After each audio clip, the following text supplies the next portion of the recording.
Matt, this isn't a podcast. What is it? It's a movie review, bitch.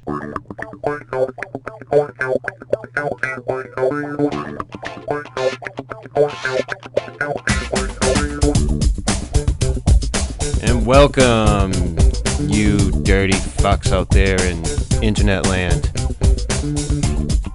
This is the Fortean Slip X-Men Days of Future Past review. Because I want to. That's why. Matt will be joining me, although he could not go see the movie today. Unfortunately for him. I'll be that asshole who hasn't seen it. That's right. I waited for this movie for quite a while since I had heard that it was coming and that Bryan Singer was coming back to direct it. Because he had done the first two movies. Now, the first movie I thought was really good.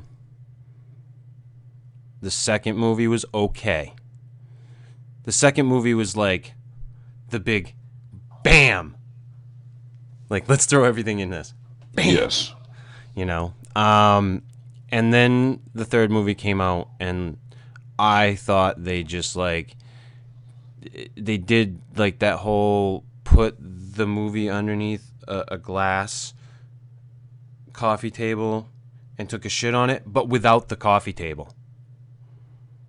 Cleveland Steamer. Yeah. Because The Last Stand was... It was The Last Stand. And I know you're a big fan of Angel. I am, but I did not like that. Oh, God. That reincarnation. Yeah, that was bad. Angel. Bad. So, they did that, and then I was like, all right, that's it. The franchise is doomed.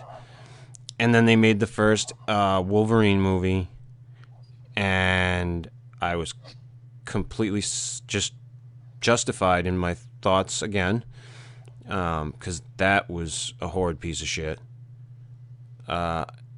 And then they decided to reboot the franchise. All new characters, go back, and keep just Xavier, Magneto, and Mystique. And they had the little Hugh Jackman fucking cameo in there,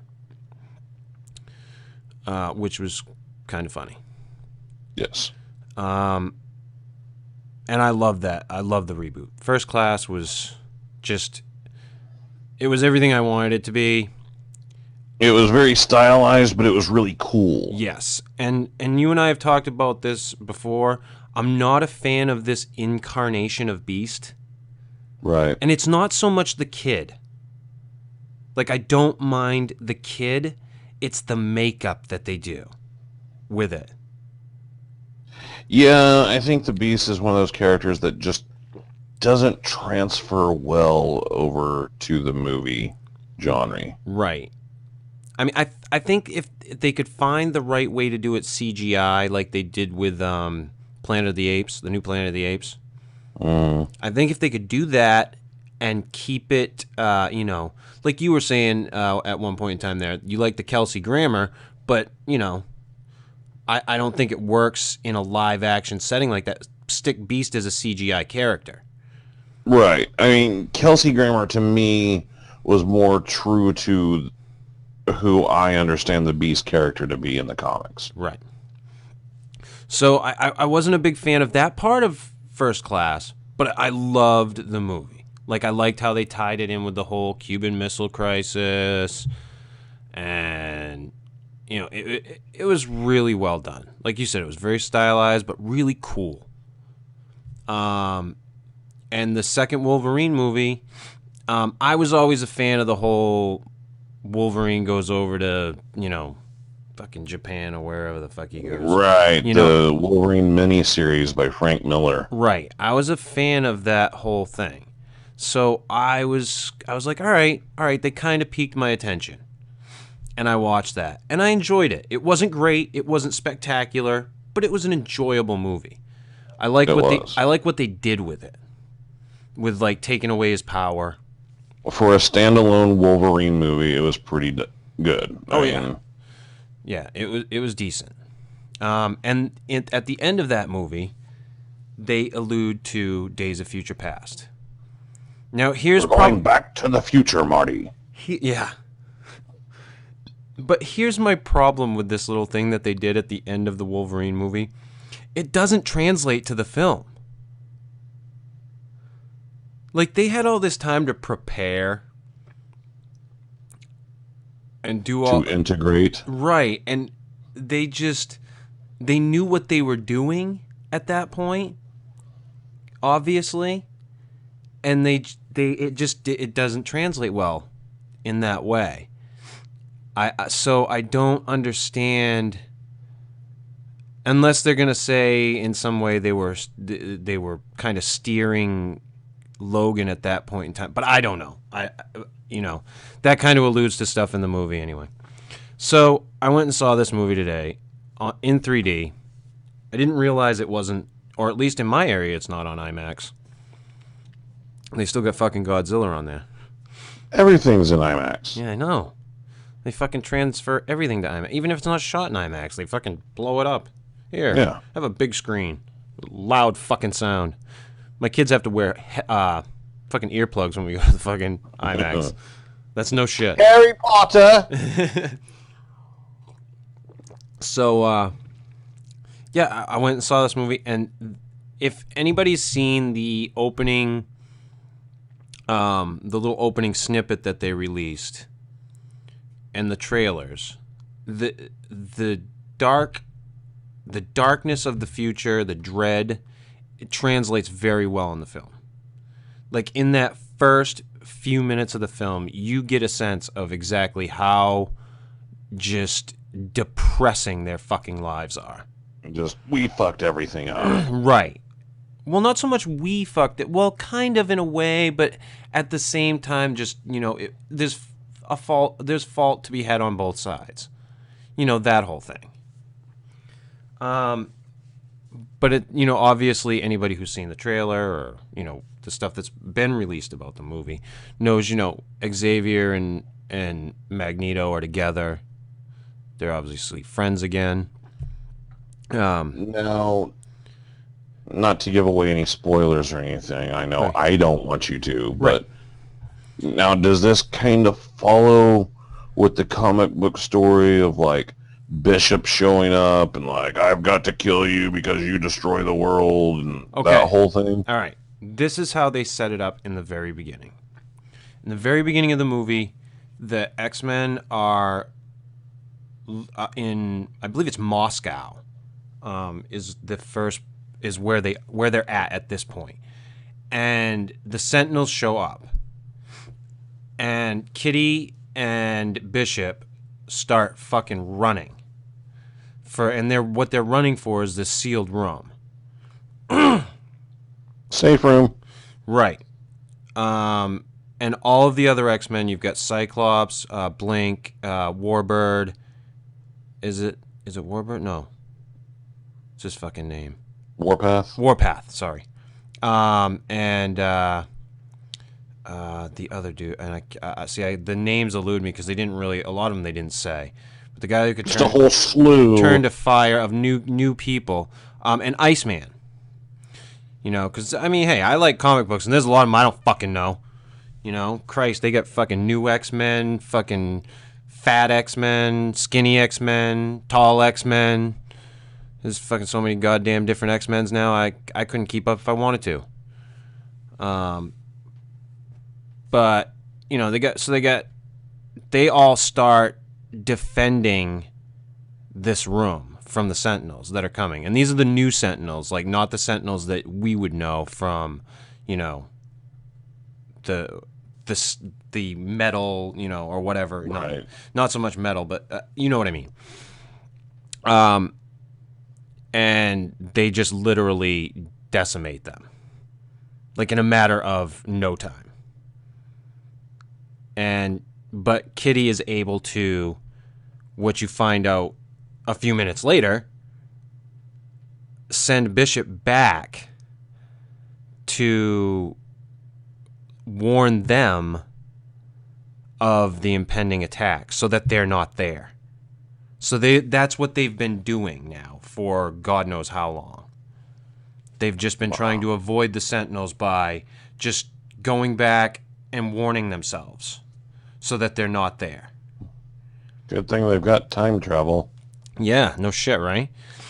So then Xavier and Magneto show up with Storm and Wolverine. And the cool Storm. The cool Storm. Yes.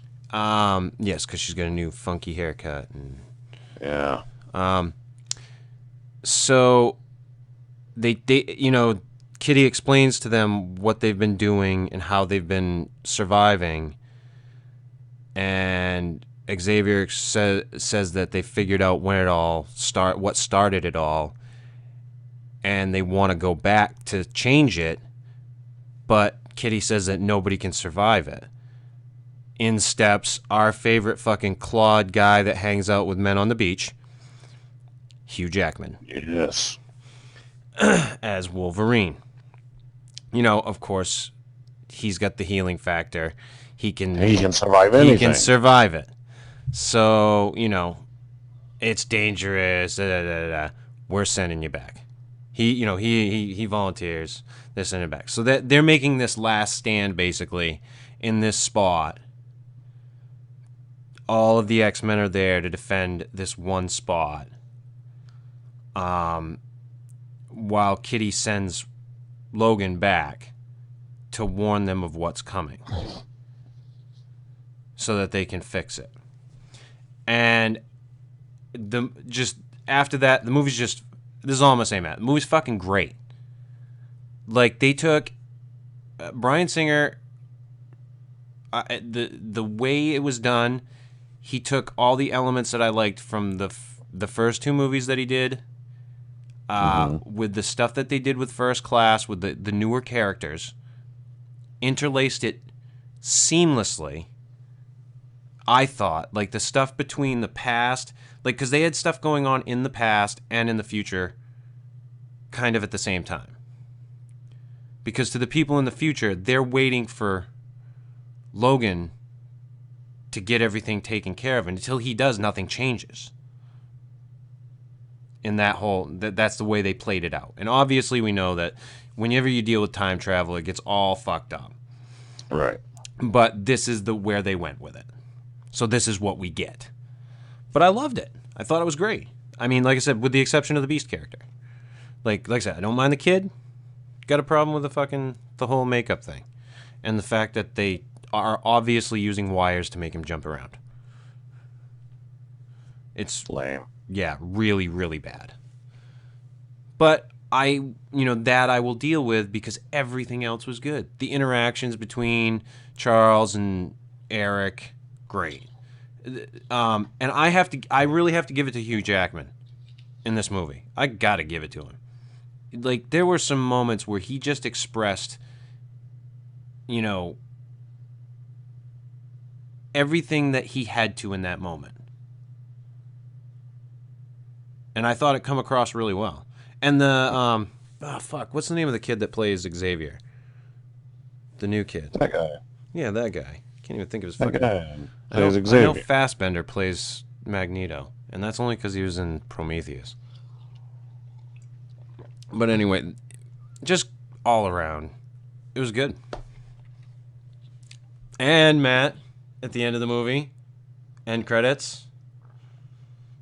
Yeah, let's hear about that, because they always have a teaser at the end. A little teaser at the end, which doesn't give anything away, as far as the movie's concerned. But, if you don't want to know about it, then obviously don't fucking listen. Don't listen. But they pan over a desert, and there's all these people bowing in the sand, like just a sea of people bowing in the sand to this robed figure with his hands up, and then you just see these fucking shadows going across the ground, and then you see all these sections of the pyramids coming together.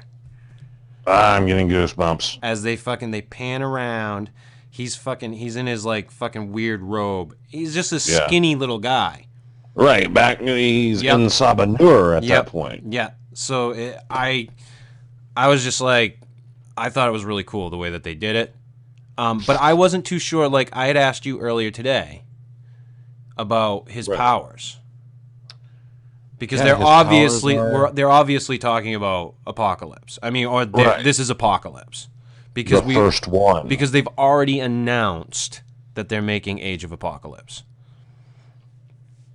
Yeah, Apocalypse is supposedly the first mutant where the entire genetic string started, and as far as his powers are concerned, nobody knows exactly what all he can do. And, he can grow as strong and powerful as he needs, or as small. Supposedly he has complete control of his body to the molecular level. He has varying psychic abilities. He can turn his body to inorganic matter and just all kinds of things. He's Apocalypse. Yeah, all I remember is I had the X-Men video game for like my Sega or something, and he was in it. Yeah, he's cool. I've read some of the fucking some of the stuff about him, and Apocalypse a belt buckle. Apocalypse is a cool motherfucker. He is. And I think you referred to him once as Marvel's Superman. Yeah, they created a Superman with him. Yeah. By that I mean, I think DC kind of screwed up. I mean, early on, the creation of Superman, I know he was his own thing, but once you put a character like that who can just whip everybody's ass, I mean, they have to get creative just to make him have some sort of weakness. And kryptonite, come on. Yeah. How much kryptonite are you really going to have access to? Right. According to the fucking show Smallville, there's fucking tons of it. Yeah, it's just fucking everywhere. It's just littered the earth. How these chunks of krypton made their way all the way to the planet Earth is just amazing. But yeah, all in all, man, the movie it's everything I wanted it to be. Well, how would you rate it or compare it to the other, superhero genre movies out there? I mean, how close to the top are we talking? All right. Well, then we have to define the top. Like, if I'm going to define the top, I'm going to have to give it to DC. I'm going to have to go, it's a toss-up for me because I loved Man of Steel. I thought Man of Steel was an amazing reboot. But, then, and this goes to one of those movies that I love that nearly nobody I know loves, but then it makes me think of Watchmen. Yeah, see, I probably have Watchmen at the top. I'm gonna have to say Watchmen is, because I love the comic and I love the movie, and you can literally take the comic book and put it up against the fucking TV or the movie screen, whatever you want to do, and it's gonna look the same. For fairness, let's say, how does it stack up against the Avengers? I liked it better than the Avengers. Is it the best X-Men movie made so far? Yes. Absolutely. So an absolute must-see for everybody. If you're an X-Men fan and you were disappointed with where the franchise went, like a lot of fucking people were, this movie is going to really make you happy. Really make you happy. Yay! I mean, just... I could have kissed Bryan Singer on the lips. And he would probably let you. He would. But, yeah. Great movie. I suggest everybody go out, check it out. And if I feel like it, which I probably do, you might get a review of Godzilla. Late, because I don't give a shit. And I was waiting for artwork from Dread Fund, to be honest. But that's not his fault. The man does quality work. He's a busy guy. Go to youtube.com/DREDFUNN now. Watch some of his shit. And go check out X-Men Days of Future Past. Grab yourself a big thing of popcorn, some soda, or some pop if you live where Matt does. I love pop.